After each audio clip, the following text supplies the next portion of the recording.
This is our lecture number 12, and in this lecture we will discuss the gears. So we will discuss why we need to use the gears in the mechanism or in the machines, and what are the basics of the gears. So this is the topic, and we will discuss the part A of the gears in this today's lecture, whereas in the next lecture we will discuss the second part, the part B, in which we discuss the gear trains. So these are the contents which we have to cover in today's lecture. So we will start with the introduction of the topic first. So why we need to use the gears हम use क्यों करते हैं, that is something which we discuss in the introduction part of the lecture. Then we will see the next topic, which is the rolling cylinders. Rolling cylinders basically क्या है, that is the building block of gears.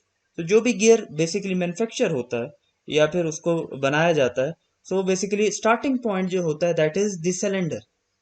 ठीक है, तो cylinder को gear में किस तरह से कन्वर्ट किया जाता है, तो that we will discuss in this rolling cylinder, and we will try to make analogy of the rolling cylinders and the four bar linkage also. So in the next topic we will discuss the fundamental law of gearing, which states that when the two gears mesh with each other, their angular velocity remains the same during the course of meshing.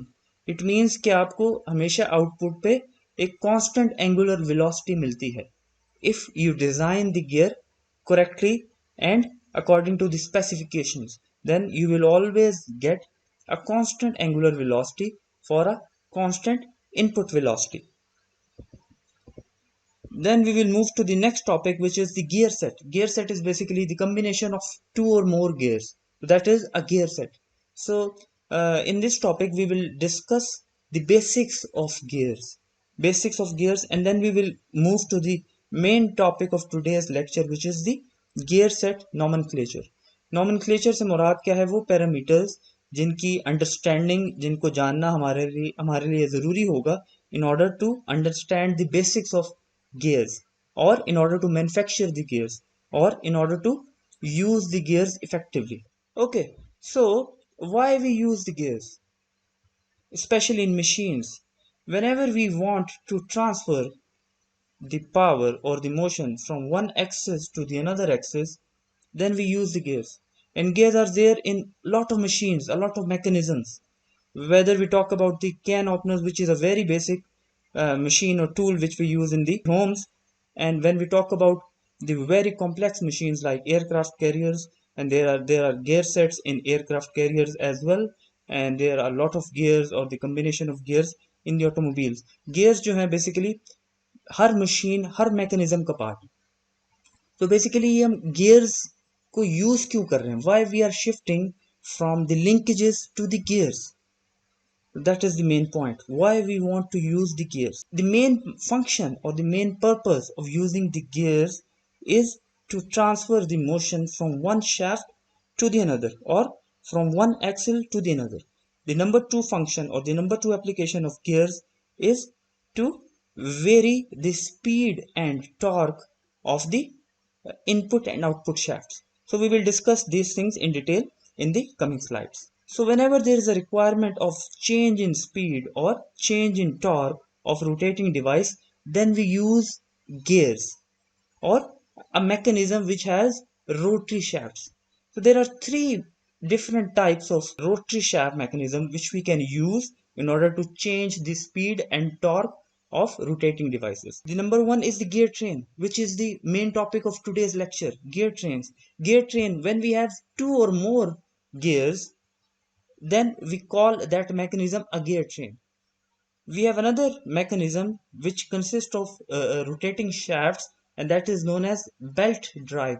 So in belt drive what we have two rollers, and those rollers are basically connected to each other with the help of a belt. There are different type of belts.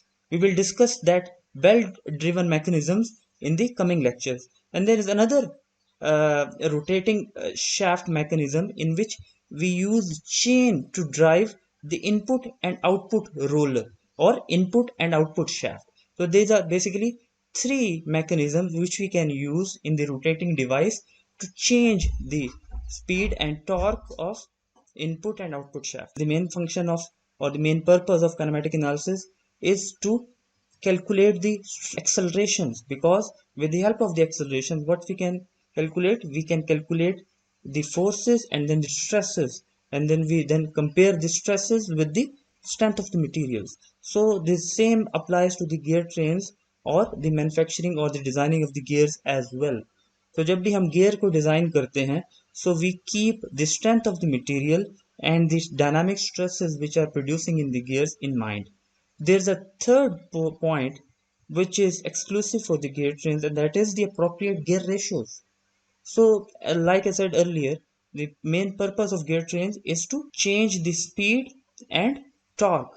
So, we need to design the gears in such a way that we get the required angular velocity at the output shaft in response to a particular angular velocity of the input shaft. Okay, so the rolling cylinders. What are the rolling cylinders? So this is a simple machine, simple bending machine, which consists of a couple of rollers. So there's a one driver roller, and that driver roller is basically driving the other rollers. And the main, the force which is driving these rollers is the friction. If there is no friction, there will be no transfer of motion. Okay, so the rolling cylinders basically are the simplest means of transferring rotary motion from one shaft to another, or from the input shaft to the output shaft. So whenever we want to transfer the motion, rotary motion from one shaft to another, the simplest mechanism which is available to us is the rolling cylinders. So the cylinders can mesh with each other in two modes. One is the internal meshing, the other one is the external meshing. So this one which is showing in this machine, in particular machine, that is the external meshing.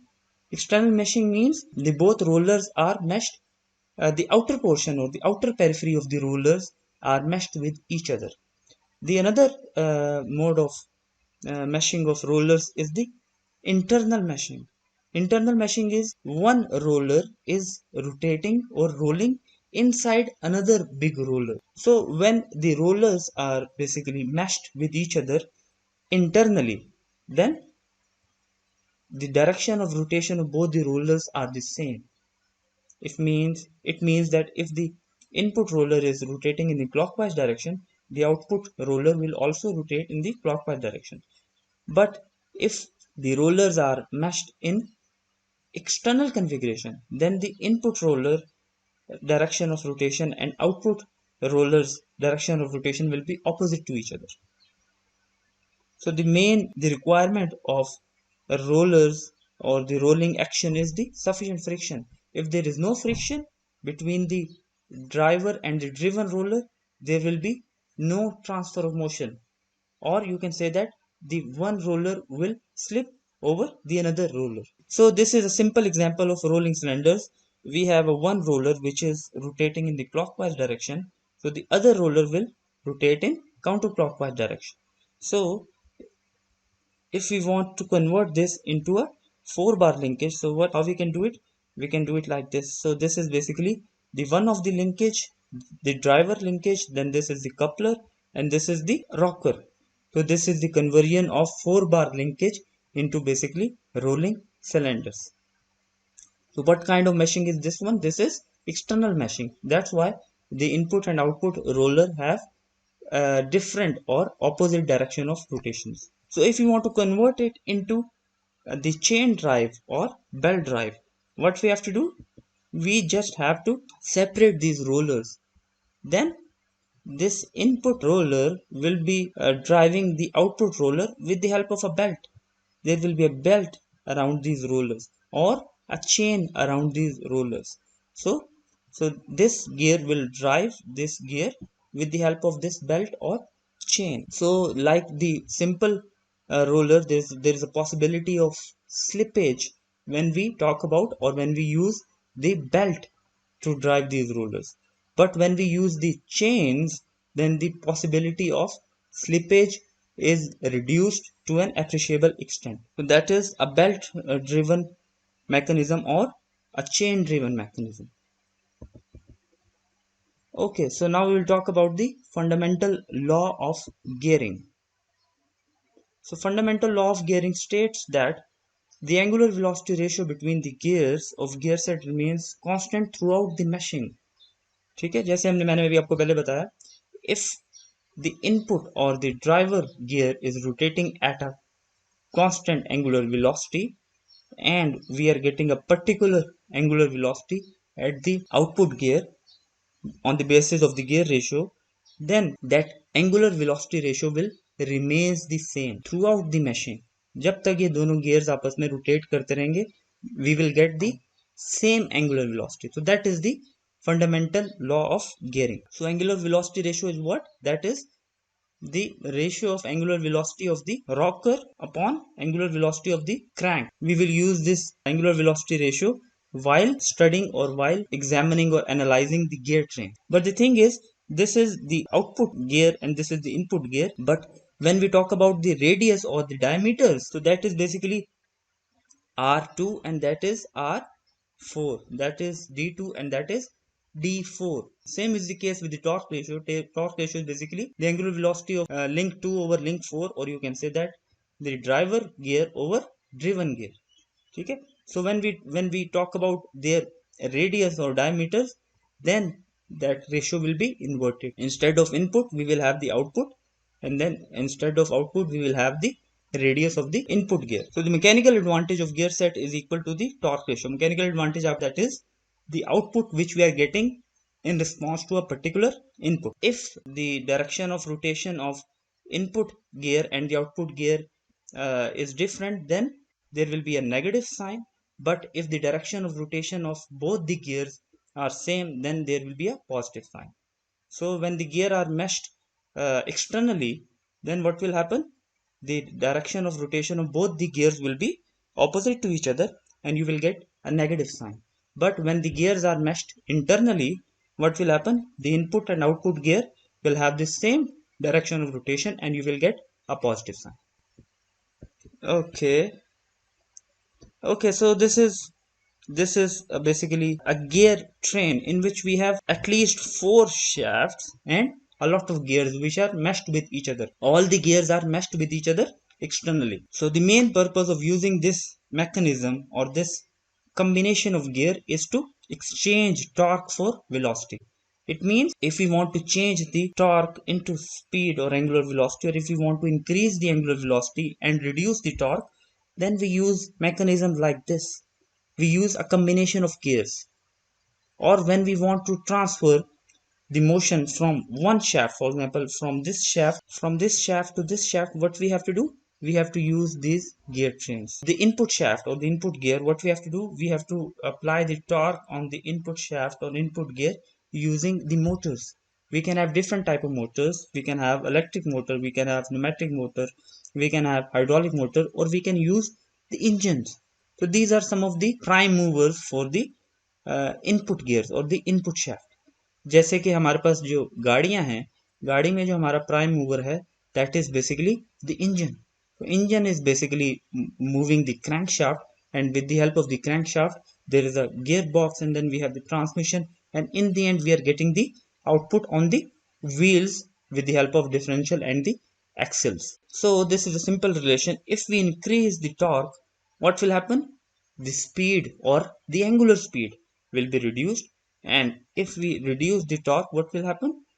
The angular speed will be increased. So basically we are talking about 2 shafts. One is the input shaft, the other one is the output shaft. If we increase the torque of input shaft, what will happen?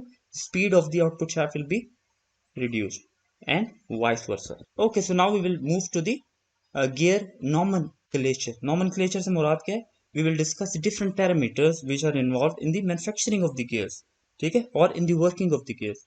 Or if we want to explain or if we want to define the gear, which parameters which we use in order to define the gears. So these are basically the specification of a particular gear. ठीक है जी. जैसे कि मैंने बताया, gears जो हैं, the pair of gear और the gear set starts from the rolling cylinder. ठीक है जी. सो जो भी गियर आप बनाते हैं, उसका स्टार्टिंग पॉइंट जो होता है, उसका जो रॉ मटेरियल है, उसका जो फीड स्टॉक है, दैट इज द सिलेंडर. ठीक है जी. सो सबसे पहला जो पैरामीटर है that is the pitch circle. तो पिच सर्कल क्या चीज है? बेसिकली वो सिलेंडर का क्रॉस सेक्शन सरफेस है जिस रोलर से बेसिकली आप गियर को मैन्युफैक्चर कर रहे हैं, या फिर जिस रोलर की सरफेस पे आपने क्या करने, आपने गियर के टीथ प्रोट्रूड करने या मशीन करने, ठीक है जी। तो that is the pitch circle. तो pitch circle is the cross section surface of rolling cylinder to which teeth are added. तो बेसिकली हम क्या करेंगे, इसके ऊपर टीथ बनाएंगे। वो टीथ का कुछ पोर्शन इसके ऊपर होगा, कुछ पोर्शन इसके नीचे होगा। अभी हम उसको देखते हैं। So let's say this red one is the driver and this is the driven roller, ठीक है। तो इन रोलर्स को हमने भी कन्वर्ट करना है किसमें, we have to convert these rollers into the gears. Okay, what else? Okay, so that circle is basically the pitch circle, ठीक है। तो that is the pitch circle of the driver और the gear, and that is the pitch circle of the driven और pinion. तो अब हम terminology use करेंगे। Basically जो ड्राइवर गियर होगा उसको हम सिंपल गियर कहेंगे, और जो ड्रिवन गियर होगा उसको हम पिनियन कहेंगे, ठीक है। तो this is the gear and this is the pinion. Okay जी, pitch diameter. Pitch diameter is what? The diameter of the cross section surface of rolling cylinder to which teeth are added, ठीक है जी। So pitch diameter क्या चीज है? वो roller जिसमें आप teeth बना रहे हैं, ठीक है, उस रोलर का डायमीटर जो है that is the pitch diameter, and we denote that pitch diameter alphabet small d. So if we talk about the pitch diameter of what, of the gear, so what will happen, that d will become dg. And if we talk about the pitch diameter of this pinion, then this d will convert into dp. So this is the pitch diameter of the gear and this is the pitch diameter of the pinion, ठीक है, that is dg and that is dp. Okay, pitch point. Pitch point is what? That is the contact point of two rollers or the contact point of two gears, that is known as the pitch point, ठीक है। pitch point is also defined as the point of tangency of the meshing cylinder, ठीक है। तो एक point जहां पे दोनों rollers या दोनों गियर्स मैश होते हैं या कांटेक्ट में आते हैं, उस पॉइंट को हम क्या कहते हैं? पिच पॉइंट कहते हैं, ठीक है। तो that is something which we are talking about in 2D। अगर हम 3D में चले जाएंगे तो पिच पॉइंट की बजाय हमारे पास क्या आ जाएगा? पिच लाइन भी आ सकती है, पिच सरफेस भी कहते हैं इसको, ठीक है। लेकिन अगर if we are talking about a point and we are taking the depth as well, then that point will be converted into line. So this is a gear. ये आपने गियर आपने देखा होगा, काफी दफा यूज भी किया होगा, ठीक है।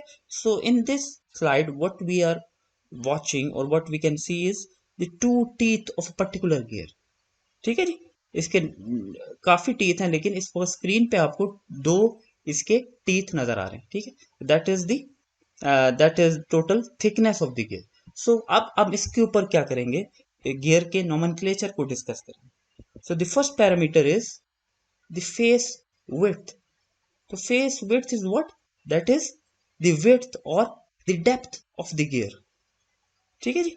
So that is the face width. तो width of gear teeth measured parallel to the axis of rotation. Axis of rotation कैसे होगा?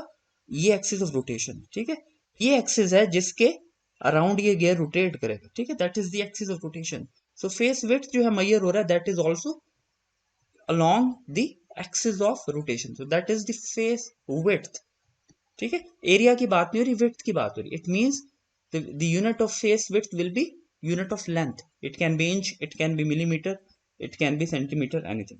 Okay, so the next parameter is pitch circle. ये बेसिकली उस रोलर का क्रॉस सेक्शन एरिया है या cross section surface है जिसमें हमने क्या करना है, ये टीथ को मैन्युफैक्चर करना है, टीथ को हमने मशीन करना। पिच सर्कल का कॉन्सेप्ट समझना इज वेरी इंपॉर्टेंट, क्योंकि मैक्सिमम पैरामीटर जो है वो पिच सर्कल की फंक्शन के तौर पे हम यूज करेंगे इन दी नॉमेनक्लेचर ऑफ द गियर।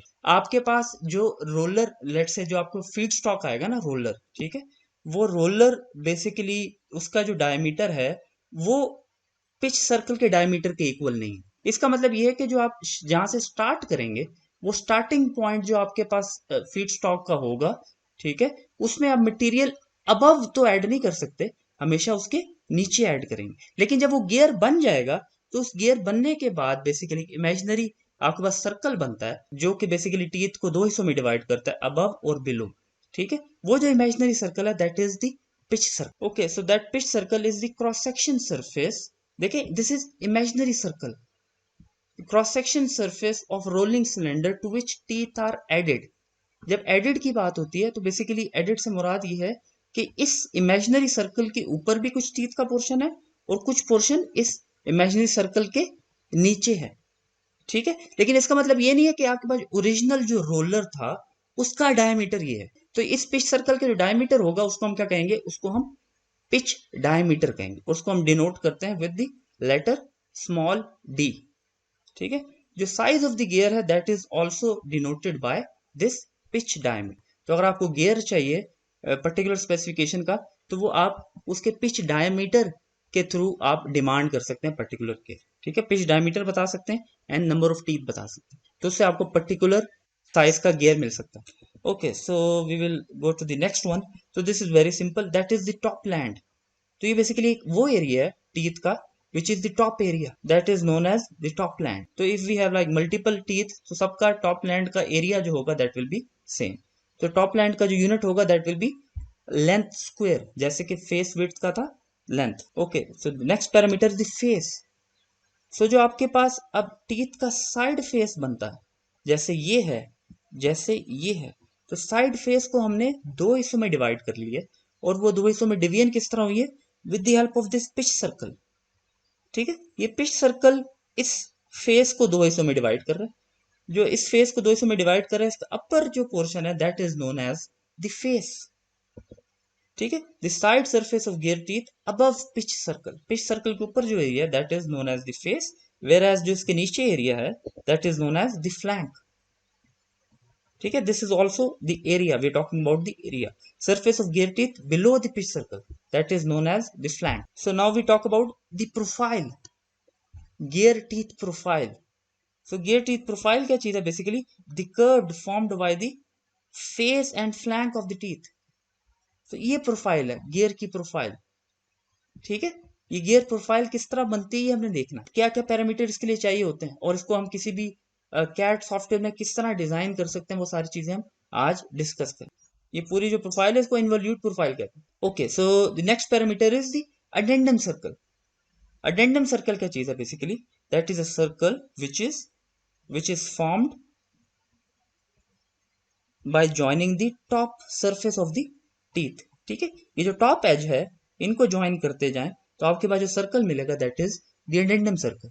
और इस सर्कल का सेंटर क्या होगा, that centre will be the same जो कि आपका पिच सर्कल का centre. It means addendum circle and pitch circle are both concentric to each other. ठीक है, तो circle drawn through the top of the teeth and concentric to the pitch circle is known as addendum circle. Okay, so the next one is dedendum circle. Dedendum circle क्या है, the circle which is drawn through the bottom of the teeth, means जहां पे आपका teeth खत्म हो गया, ये जो आपके पास ये बॉटम लैंड, इन सबको ज्वाइन करके जो हमारे पास सर्कल बनता है that is the dedendum circle. Once again dedendum circle का जो सेंटर पॉइंट होगा that will be the same as the pitch circle and addendum circle. It means these three circles are concentric to each other. Okay, so that is the fillet radius. Fillet radius, so what is this, that is basically a radius which connects the dedendum circle, ये dedendum circle है, that connect dedendum circle with the profile, that is the gear profile and that is the dedendum circle surface. तो इन दोनों को जो join करती है आपस में चीज, जो रेडियस, जो fillet, that is the fillet radius. If we have like sharp point, what will happen, stress जो है कंसंट्रेट होगी at a particular point and there is a chances of breakage. But जब हम उसको एक सरफेस में, एक रेडियस में कन्वर्ट कर देते हैं, now instead of a point we are getting a surface. ठीक है, हमारे पास एक कर्व आ जाता है, तो वो स्ट्रेस जो है बेसिकली क्या हो जाती है, डिस्ट्रीब्यूट हो जाती है एंड प्रोविजन बहुत कम होता है कि यहाँ पे सरफेस जो है बेसिकली क्रोड होगा या फिर डिटोरिएट होगा। तो that is the function of fillet radius. Okay, so the next one is the clearance circle. Clearance circle basically क्या है, okay, so now visualize another gear जो इसके साथ मैच होगा, जो इसके ऊपर से आ रहा है। जब वो ऊपर से आएगा तो मींस टॉप लैंड, वो टॉप लैंड इस एरिया के अंदर आएगी, टीथ इसके अंदर आएगा। ठीक है, तो बेसिकली क्या होता है, जब भी दो गियर्स मैश होते हैं ठीक है। तो मेशिंग कुछ इस तरह से होती है कि जो top land of the pinion है, let's say this is a gear and we have a pinion which is going to mesh with this gear. तो वो जो पिनियन जब इसके साथ आगे मैश करेगा तो उसकी टॉप लैंड क्या होगी, उसकी टॉप लैंड इस एरिया में आएगी, लेकिन उसकी टॉप लैंड इस एरिया की बजाय थोड़ी सी ऊपर रहेगी। इट मीन्स कि इसकी जो बॉटम लैंड है और जो पिनियन की टॉप लैंड है उसके बीच में एक क्लियरेंस है, ठीक है। वो उस क्लियरेंस को अगर हम ज्वाइन करके एक सर्कल बना रहे हैं तो दैट इज क्लियरेंस सर्कल, ताकि इजीली मैशिंग हो सके, गियर टीथ जो है वो इजीली एंटर हो सके या मैशिंग स्टार्ट कर सके और इजीली मैशिंग को एंड कर सके, that is the clearance. Okay, so that is the circle passing through top of teeth of mashing gear, ठीक है। मींस इसी तरह का गियर जब आएगा तो उसकी जो टॉप लैंड है, इसी तरह यहाँ पे भी इसकी टॉप लैंड आएगी, इसी तरह यहाँ पे भी टॉप लैंड आएगी, उन सबको ज्वाइन करते हुए जो सर्कल बनेगा that is the clearance circle. Once again that circle will have the same center point as the pitch circle, addendum circle and dedendum circle. So now we have to define the term addendum. Addendum क्या चीज है? Addendum is basically the radial distance of teeth from pitch circle to the addendum circle. It means अगर addendum circle के diameter में से हम pitch circle के diameter को माइनस कर दें, what we will have this addendum. उसको डिवाइड बाय 2 भी करना पड़ेगा आई बिलीव, या फिर ये कह सकते हैं अडेंडम रेडियस से हम पिच रेडियस को निकाल दें, then we will get the addendum. Addendum क्या चीज है? That is a length, that is the radial difference between the addendum and the pitch circle, ठीक है। ये जो डिस्टेंस है दैट इज अडेंडम। इसको हम डिनोट करते हैं with the letter a, small a से इसको डिनोट करते हैं, ठीक है। अगर हमने अडेंडम हमारे पास अवेलेबल हो और हमने क्या निकालना हो, हमने अडेंडम सर्कल का डायमीटर निकालना हो, तो that is the formula. Addendum circle diameter को हम डिनोट कर रहे हैं कैपिटल डी नॉट से, capital D naught, that is this diameter of addendum circle, that is equal to what? D. This D is what? Pitch diameter, pitch diameter, ठीक है। जो pitch circle है उसका diameter, and this A is what? That is addendum, ठीक है। So if we add 2 times addendum into the pitch diameter, what we will get? We will get the addendum circle diameter. Okay, so now we know the addendum, we know the addendum circle. Okay, so what is this? That is dedendum. Dedendum क्या चीज है? Once again that is the radial distance between the dedendum circle and the pitch circle. तो इसको निकालने के लिए क्या करना पड़ेगा? We have to subtract the dedendum circle radius from the pitch circle radius. तो इससे हमारे पास क्या आ जाएगा? We can have this dedendum. अच्छा, आपको क्या लगता है? If we compare the small a with small b, तो a की लेंथ ज्यादा होगी या बी की लेंथ ज्यादा होगी? यस, बी के अंदर बेसिकली जो आपका पिनियन है उसका ए भी पूरा आना है प्लस क्लियरेंस भी है, तो it means b is greater than ए। तो ये तो बेसिकली बी का एरिया है, इस बी के अंदर पहले तो पूरे का पूरा ए आएगा। ए क्यों आएगा? जो गियर यहाँ पे आके मैश होगा, प्लस उसके बाद थोड़ी सी स्पेस छोड़नी भी है ताकि गियर जो है इजिली मूव इन और मूव आउट कर सके, ठीक है। सो दैट्स व्हाई बी और dedendum is greater than a which is addendum. इसी तरह अगर हमने डिडेंडम सर्कल डायमीटर निकालना है तो what we have to subtract what 2 times b from d. This small d is what? That is the diameter of pitch circle, and this b is what? That b is dedendum, ठीक है। इसका एक और formula भी है, that is d which is the pitch diameter multiplied by cos of phi. What is this phi? That is the pressure angle. Okay, so what else we have?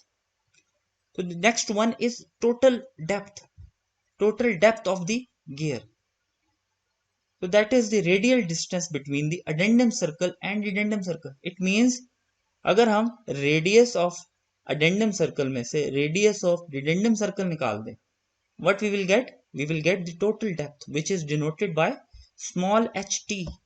इसको हम small ht से denote करते हैं। तो इसका एक तरीकेकार क्या है कि आप addendum circle radius से dedendum circle radius निकाल दें, नंबर 1, या फिर क्या करें, सिंपल a और b को ऐड कर लें।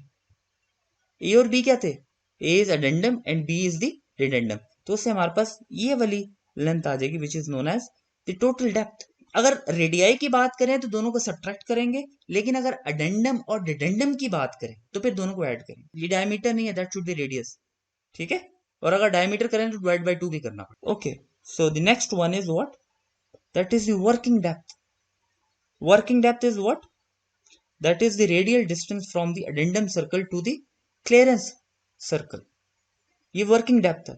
वर्किंग डेप्थ से मुराद क्या है, जो आपका पिनियन आएगा, जो मैशिंग गियर आएगा, वो इस सरफेस से नीचे नहीं जाएगा, वो सिर्फ इस स्पेस को, जो अवेलेबल स्पेस है, इसको यूज करेगा, या सिर्फ इतनी डेप्थ को यूज करेगा, that is the working depth, ठीक है जी। तो इसको निकालने के लिए वन सेकेंड क्या तरीकेकार है, you just have to subtract the clearance circle radius from the addendum circle radius. तो इस तरह से हम क्या निकाल सकते हैं, we can find out the working depth और वर्किंग हाइट। इसको हम जनरली एच डब्ल्यू से भी डिनोट करते हैं, जैसे उसको एच टी से डिनोट किया है, ठीक है, टोटल डेप्थ को, तो इसको हम एच डब्ल्यू से डिनोट करते हैं। Okay, so what next, the clearance. एक है क्लियरेंस सर्कल और एक है ये, this is the clearance, so that is the radial distance from the top of teeth of meshing gear to the bottom of teeth of pinion। ये कहता है basically जो meshing gear है उसकी टॉप सरफेस, ठीक है, और जो ओरिजिनल गियर है उसकी बॉटम सरफेस, इन दोनों के बीच में जो रेडियल डिस्टेंस है, that is known as the clearance. So clearance को कैलकुलेट करने के लिए क्या फॉर्मूला है, this is simply B minus A. तो इससे प्रूफ हो गया that B is greater than ए। तो बी में से जब ए को निकालेंगे तो will have a difference which is equal to the clearance। next parameter हमारे पास now, that is the teeth thickness, that is the width of teeth measured along pitch circle, ठीक है। तो ये जो आपके पास लेंथ होगी, that is what, that is equal to teeth thickness। ये along the pitch circle है, along the pitch circle, ठीक है, तो that is the teeth thickness। अच्छा, टीथ थिकनेस जो है that is half of PC. What's PC, that is circular pitch. Once again ये अभी हमने नहीं देखी, अभी जब देखेंगे तो पता चलेगा कि सर्कुलर पिच क्या चीज है, but that teeth thickness is basically half of circular pitch. The next one is the space width. Space width क्या चीज है, बेसिकली किसी भी दो टीथ के लेफ्ट और राइट फेस के बीच में जो डिस्टेंस है along the pitch circle, that is known as the space width। okay, so ये space width जो है ये टीथ थिकनेस से ज्यादा होना चाहिए या कम होना चाहिए या इक्वल होना चाहिए, ज्यादा होना चाहिए, थोड़ा सा ज्यादा होना चाहिए, ताकि gear easily in and out हो सके, ठीक है। अगर इक्वल होगा there is a chance of jamming, और अगर ये स्पेस विड्थ बहुत ज्यादा as compare to the teeth thickness, what will happen, there will be a black backlash. What is backlash, backlash is basically the input or the driver gear will move but there will be no motion on the driven gear, so that is the backlash, ठीक है। so ये जो space width और teeth thickness है, इन दोनों के बीच में थोड़ा सा बेसिकली क्या होता है, थोड़ा सा डिफरेंस होता है। so that space width is the width of space between the left and right faces of two adjacent teeth measured along pitch circle। ये सारे के सारे डिस्टेंस जो है ये क्या है, पिच सर्कल के along मेजर हो रहे हैं, ठीक है जी, ये माइंड में रखिएगा। Okay, so the next one is circular pitch। so this circular pitch is what, distance between the corresponding point of two adjacent teeth। corresponding points, अगर इसका हमने लेफ्ट सरफेस का ये पॉइंट लिया तो इसका भी लेफ्ट सरफेस का ये पॉइंट लेना है, अगर हम इसका मिड पॉइंट लेते तो इसका भी हम मिड पॉइंट लेते। Okay, so once again circular pitch is what, that is the distance measured on circumference of the pitch circle from the point of one teeth to the corresponding point on the next teeth. ये मैंने आपको explain कर दी। अच्छा, इसका जो formula है PC, इसको हम कैलकुलेट किस तरह कर सकते हैं, यूजिंग दिस फॉर्मूला। ये यहाँ पे डी क्या चीज है, small D, that is pitch diameter. And what about an, number of teeth, yes. और ये जो सबस्क्रिप्ट में 1 और 2 है, ये बेसिकली एक ड्राइवर और ड्रिवन गियर के लिए यूज हो रहा है। हम 1 और 2 की बजाय जी और पी भी यूज करेंगे। G is for gear and P is for pinion, ठीक है। तो बेसिकली क्या है, दो गियर्स हैं, एक ड्राइवर और एक driven. So with the help of this formula we can calculate the circular pitch. तो यहाँ पे उसकी एक्सप्लेनेशन आ गई कि डी क्या चीज है और एन क्या चीज है। Okay, so two gears will only mesh together correctly if they have the same circular pitch।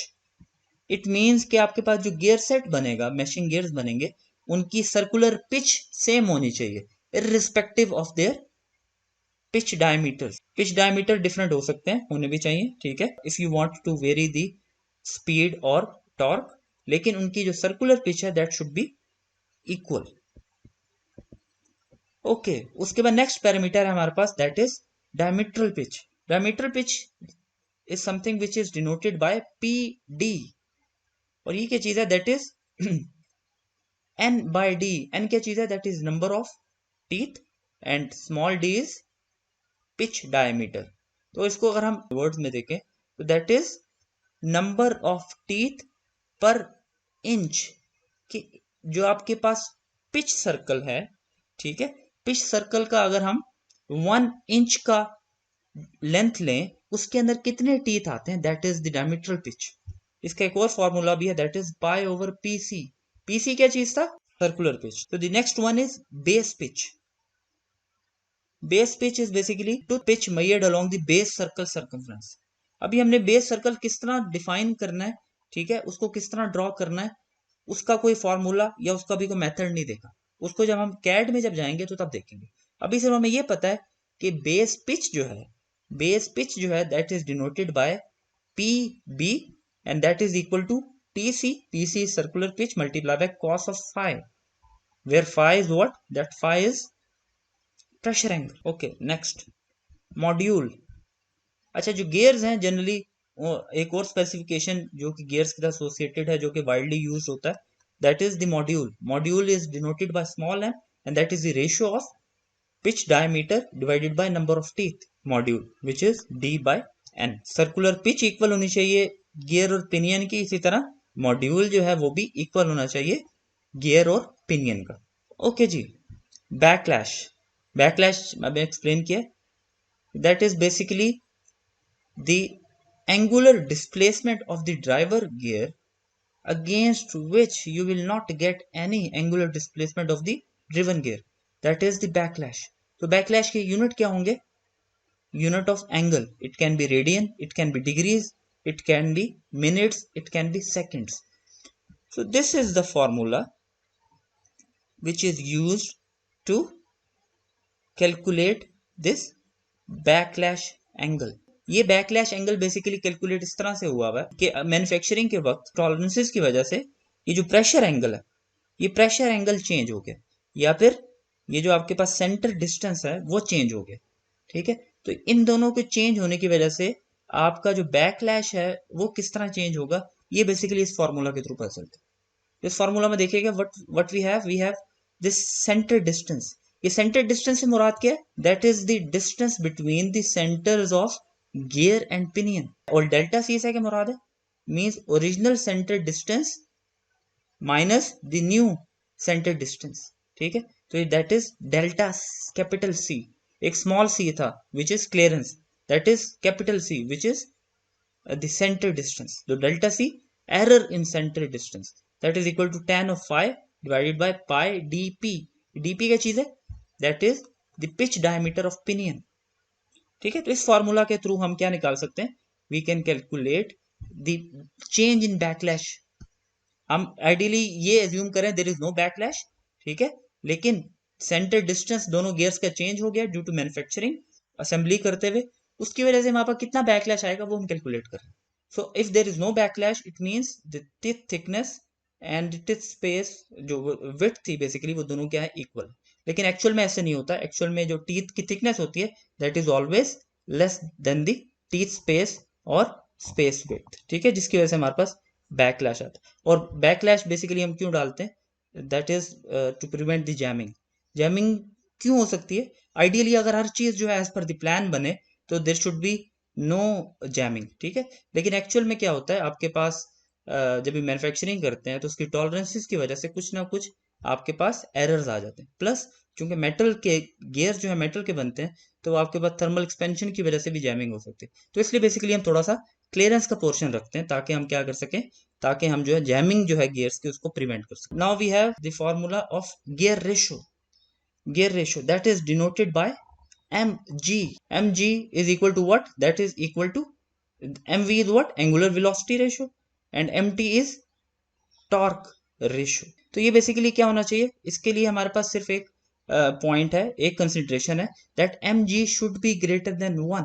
So M G हम एम वी से भी कैलकुलेट कर सकते हैं, एम टी से भी कैलकुलेट कर सकते हैं। एम वी या एम टी में से जो पैरामीटर हमें एम जी की वैल्यू ग्रेटर देन 1 देगी, that we have to use. ठीक है, ओके जी। So now this is a table which we can use to calculate different parameters और different specifications of gears।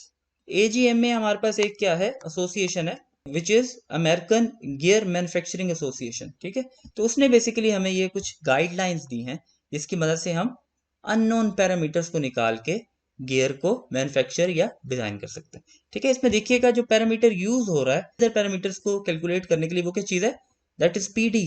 PD is what, diametral pitch.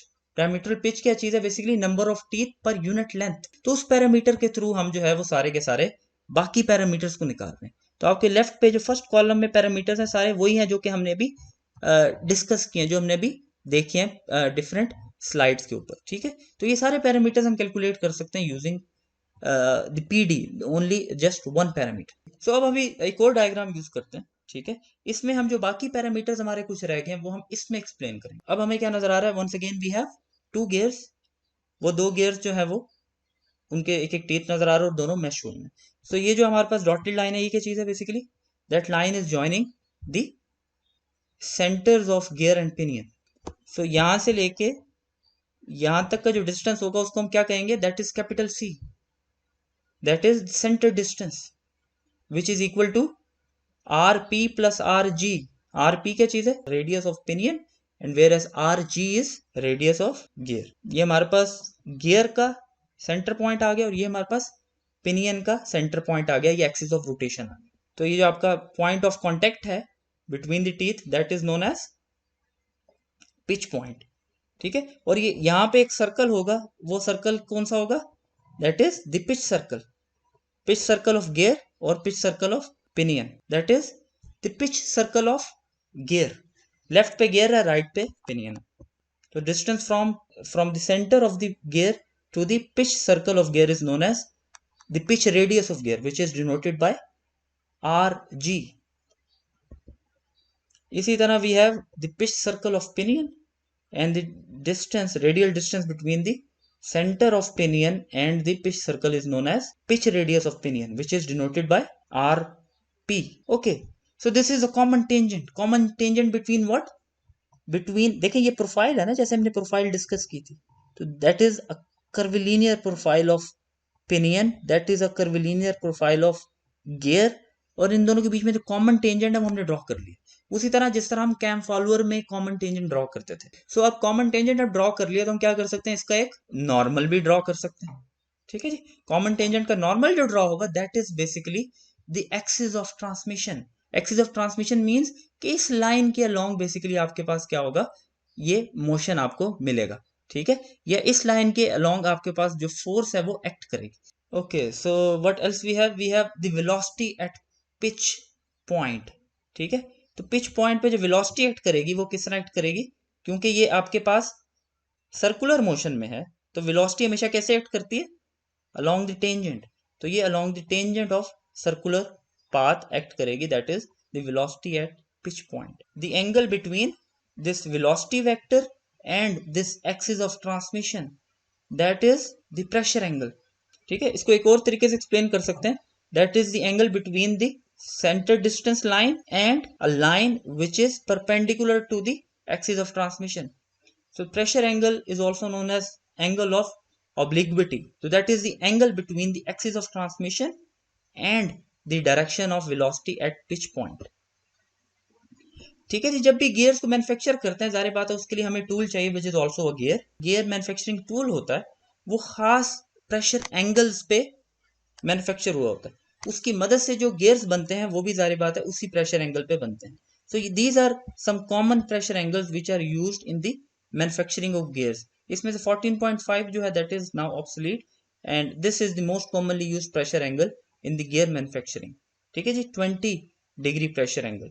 अगर हम इसके अलावा किसी प्रेशर एंगल पे कोई गियर बनाना चाहें तो उसके लिए हमें क्या करना पड़ेगा, we have to manufacture the special cutter for that gear. जब कटर हमारे पास होगा उस प्रेशर एंगल पे तो तभी हमारे पास वो क्या होगा, वो गियर मैन्युफैक्चर हो सकेगा। ठीक है, क्योंकि उस गियर टूल ने क्या करना बेसिकली मिरर इमेज बना देना, ठीक है, कॉन्जुगेट बना देना, ठीक है। तो इसलिए आपके पास अगर कोई आपको लेट से 17 या 18 प्रेशर एंगल का गियर चाहिए तो आपको उसी प्रेशर एंगल का कटर यूज करना पड़ेगा। कटर जो होगा जारी बात उसकी प्रॉपर्टीज जो है material properties would be enhanced as compared to the gear which we want to manufacture. Okay जी, so there's another diagram.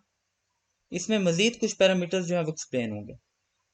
इसमें भी हमारे पास क्या है, वी हैव दिस गियर जो कि दो पोजीशन में शो हो रहा है और ये एक पिनियन है जो कि दो पोजीशन में आपको शो हो रहा है। सो this is the beginning of contact and this is the leaving of contact.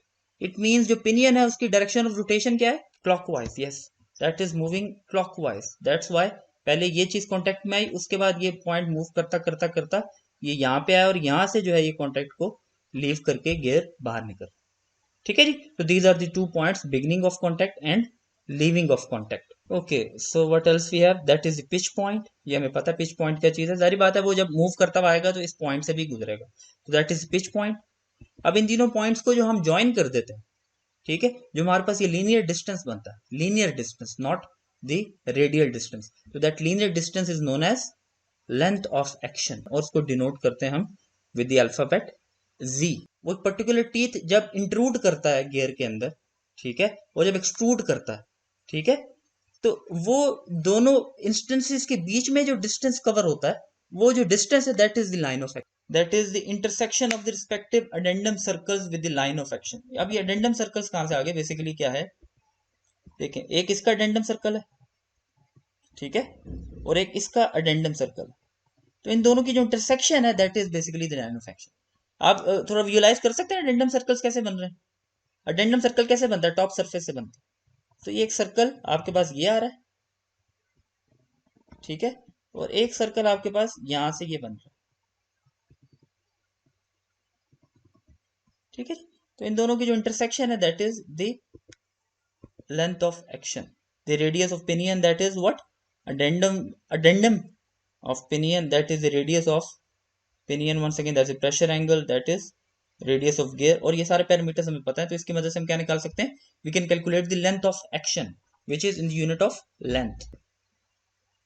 arc of action, अब arc of action क्या चीज है, arc of action बेसिकली ये once again रेडियल डिस्टेंस आ जाएगा along the pitch circle, ठीक है, और ये कब आएगा, बेसिकली जब ये टीथ जो है गियर का यहां से डिस्टेंस मींस जब ये पिच सर्कल ये से बाहर निकल रहा है उससे पहले यहां से लेके यहां तक का जो डिस्टेंस, ठीक है, along the pitch circle, that is the arc of action.